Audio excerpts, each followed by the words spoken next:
दोस्तों, भारत की armed forces की ऑपरेशनबिलिटी बुरी तरह से प्रभावित हुई है। 330 हेलीकॉप्टर इंक्लूडिंग रुद्रास, जो इसके रुद्रा वर्जन है, 330 हेलीकॉप्टर 5 जनवरी से ग्राउंडेड हैं।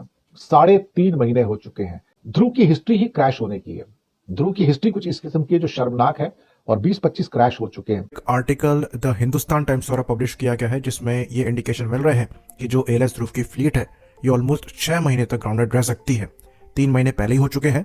तो ये जो ग्राउंडिंग है कोस्ट गार्ड के एक्सीडेंट के बाद हुई थी, जो कि जनवरी में हुआ था, और उसके पहले भी मल्टीपल इंसिडेंट्स हुए थे। Army, air force, navy, coast guard, जिनके पास ये 330 हेलीकॉप्टर हैं, बिल्कुल जमीन पे खड़े हैं साहब। कोई उनकी उड़ान नहीं हो रही है। उनके पायलट खाली खड़े हैं। हमारे पड़ोसी वैसे तो बड़े बड़े दावे करते हैं, लेकिन अपनी बनाई हुई चीज जब भी बनाई, जो भी बनाई, कचरा ही बनाई, गंद ही बनाई। चाहे उनका तेजस त्यारा हो या फिर अभी एक नई खबर सामने आई है जिस पर पहले भी हमने चंद माह पहले बात की थी कि उनका हाल ध्रुव एक हेलीकॉप्टर है जिनकी तादाद तकरीबन 300-320 है, जो कि अभी तक 25 के करीब क्रैश हो चुके हैं। उन्हें ग्राउंड किया गया था। यानी एक जहाज जिस पर 2013 में कहा जाता है कि $5 मिलियन की कास्ट आएगी, और खुद बड़ा फख्र किया जाता था कि हमारे अपने बनाए हुए ध्रुव हेलीकॉप्टर्स हैं जिनको हमने हिंदुस्तान एरोनॉटिक लिमिटेड में बनाया है। वो अब उनकी क्या सिचुएशन है, एक बड़ी कंसर्निंग खबर सामने आ रही है भारत की मिलिट्री को लेकर। जरा ये आर्टिकल मुलाहिजा कीजिए जो द टाइम्स ऑफ इंडिया का है, परसों की ये आर्टिकल है। लिखते हैं, military operation crippled as ALHS continues to remain grounded. अब ये ALH क्या है? ये है उनका वही हेलीकॉप्टर जिसे ध्रुव का नाम दिया गया है, और 5 जनवरी से ये ग्राउंडेड है। और क्यों ग्राउंड हुआ था? क्योंकि आज से चंद महीने पहले यानी जनवरी के शुरू में एक हेलीकॉप्टर क्रैश होता है, यही ध्रुव, जिसमें पायलट्स भी मारे जाते हैं और साथ स्टाफ भी। और इनकी तादाद बताई जाती है, तीनों फोर्सेस यूज करती हैं, 300 के करीब, जो कि नेवी में भी डिप्लॉयड हैं, जो कि एयरफोर्स में भी हैं, और उनकी आर्म्ड फोर्सेस में भी हैं, और सब के सब ग्राउंड कर दिए गए हैं। और बनाया किसने ये शाकार? उसी कंपनी ने जो सरकारी कंपनी है, यानी HAL, हिंदुस्तान एरोनॉटिक लिमिटेड। और इस वक्त उनकी ऑपरेशनल कैपेबिलिटीज क्रिपल्ड हो चुकी हैं। खुद भारतीय दावा करते हैं कि हमारे अपने बनाए हुए शाहकार, और आपको बताते चलें कि ये ध्रुव वही हेलीकॉप्टर है जिसको अपनी रिपब्लिक डे परेड्स पर बड़ी शान से बताया जाता है कि ये है हमारा शाहकार। एक तेजस, दूसरा ये ध्रुव, दो ही चीजें हैं जो इन्होंने बनाई हैं, और वो भी ग्राउंडेड हैं। तेजस के इन्हें इंजन नहीं मिल रहे, जो ये दावा करते थे कि हमने JF-17 का मुकाबला करना है। बहरहाल क्या कुछ चल रहा है इस सब मामले को लेकर, भारतीय तजिया निगार कितने परेशान हैं और कैसे अपने ही टेक्निकल स्टाफ की कैपेबिलिटीज पर उंगलियां उठाना शुरू हो चुके हैं। हालांकि भारत में ये ममनू है, लेकिन कुछ लोग ऐसे जरूर हैं जो कि सवालात भी उठाते हैं, जबकि दूसरा भारत का पूरा मीडिया तो सवाल उठाने के बजाय इल्जामात लगाता है, वो भी पाकिस्तान या फिर हिंदुस्तान के मुसलमानों पर। वीडियो मुलाहिजा कीजिए, कमेंट सेक्शन में इस बारे में अपनी राय का इजहार जरूर कीजिएगा। चैनल को सब्सक्राइब नहीं किया तो ऐसी वीडियोस के लिए जरूर सब्सक्राइब कीजिए। दोस्तों, भारत की आर्म्ड फोर्सेस की ऑपरेशनबिलिटी बुरी तरह से प्रभावित हुई है। जनवरी 5 की बात थी जब एक ALH एडवांस लाइट हेलीकॉप्टर ध्रुव क्रैश हो गया था। ध्रुव की हिस्ट्री ही क्रैश होने की है। ध्रुव की हिस्ट्री कुछ इस किस्म की है जो शर्मनाक है, और 20-25 क्रैश हो चुके हैं। अब पूरी लिस्ट तो गिनाना बेकार है, लेकिन 330 हेलीकॉप्टर इंक्लूडिंग रुद्रास, जो इसके रुद्रा वर्जन है, 330 हेलीकॉप्टर 5 जनवरी से ग्राउंडेड हैं। 3.5 महीने हो चुके हैं। Army, air force, navy, coast guard, जिनके पास ये 330 हेलीकॉप्टर हैं, बिल्कुल जमीन पे खड़े हैं साहब। कोई उनकी उड़ान नहीं हो रही है। उनके पायलट खाली खड़े हैं। हिंदुस्तान एरोनॉटिक्स जो इसके लिए जिम्मेदार है, इसके क्या कहते हैं कि रिपेयर वगैरह के लिए, पता नहीं वो क्या कर रहा है। 3.5 महीने हो गए हैं। 3.5 महीने से 330 ध्रुव हेलीकॉप्टर जमीन पर खड़े हैं, और लॉजिस्टिक्स, क्रिटिकल मिशंस वो सारे के सारे सफर कर रहे हैं।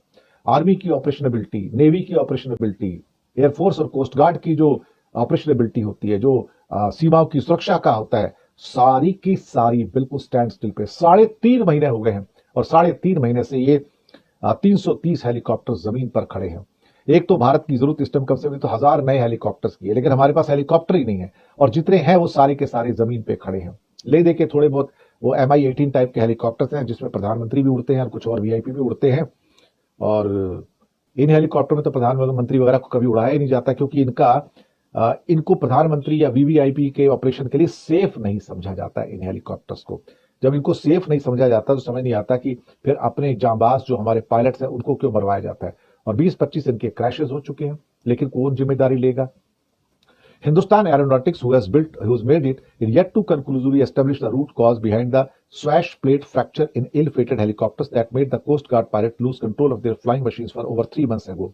Safety checks have found signs of similar material failure in some other advanced light helicopters. ध्रुव, अब आप सोचिए कि अब आपने सुना होगा कि प्रचंड 156 हेलीकॉप्टर खरीदे जाएंगे और वो 2028 और 2033 के बीच में डिलीवर किए जाएंगे। उनकी कीमत 62,700 करोड़ होगी और वो भी हिंदुस्तान एरोनॉटिक्स देगा। अब भैया इसकी तो कमियां सुधारी नहीं गई 330 हेलीकॉप्टर की, अब आप 156 और बनाएंगे। वो प्रचंड भी ऐसा ही होगा जैसा ये ध्रुव है, और क्या होगा? इसके अलावा क्या कह सकते हैं? एक आर्टिकल द हिंदुस्तान टाइम्स द्वारा पब्लिश किया गया है जिसमें ये इंडिकेशन मिल रहे हैं कि जो एएलएस ध्रुव की फ्लीट है ये ऑलमोस्ट 6 महीने तक ग्राउंडेड रह सकती है।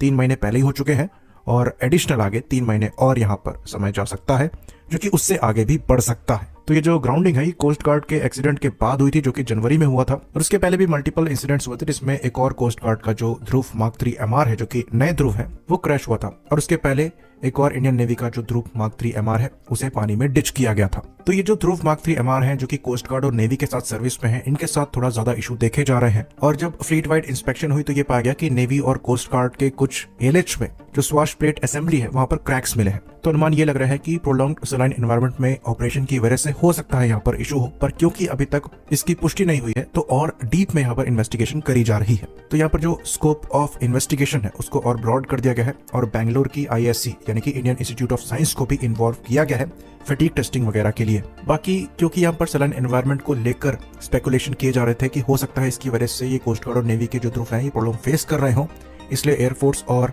आर्मी के ध्रुव के ऑपरेशंस को कम से कम चालू कर देना चाहिए। पर इस प्रपोजल को भी रिजेक्ट कर दिया गया है। तो करीबन 330 के अराउंड जो एएलएस ध्रुव है ये अब ग्राउंडेड है और ये आगे आने वाले 3 महीने और ग्राउंडेड रह सकते हैं और ये समय और आगे बढ़ सकता है, जो कि इंडियन मिलिट्री के ऑपरेशन को काफी हद तक अफेक्ट कर रहा है। तो अभी तक HAL ने स्वाश प्लेट के जो रॉ मटेरियल है उनको IISc को प्रोवाइड कराया है, जो कि एक एल्युमिनियम अलॉय है, जहां पर डिफरेंट लोड कंडीशन में मटेरियल को टेस्ट किया जाएगा इसकी फटीग लिमिट देखने के लिए। तो इसकी टेस्टिंग के बाद अगर ये निकल कर आता है कि मटेरियल का फेलियर है तो वहां पर इस चीज को जीरो आउट किया जाएगा, लेकिन अगर वो नहीं निकल कर आता है तो फिर यहाँ पर जांच करनी पड़ेगी, जो कि और लंबा जा सकती है। तो समय यहाँ पर 3 महीने से आगे एक्सीड भी कर सकता है। तो जो IISc की रिपोर्ट है ये अप्रैल के एंड तक आएगी, जो कि डिफेक्ट इन्वेस्टिगेशन कमेटी को दी जाएगी, जो कि इस क्रैश के बाद फॉर्म करी गई थी। तो फिर DIC द्वारा जो IISc की रिपोर्ट है उस पर बेस्ड होकर अगेन एक रिपोर्ट बनाई जाएगी, जो कि मई में सबमिट होगी और उसके बाद करीबन 1 महीने का और समय लगेगा पूरा फ्लीट वाइड चेक्स करने के लिए। और अगेन ये एस्टिमेटेड समय है, ये ज्यादा और कम दोनों लग सकता है। बाकी हमको यहाँ पर ये प्रे करना है कि जो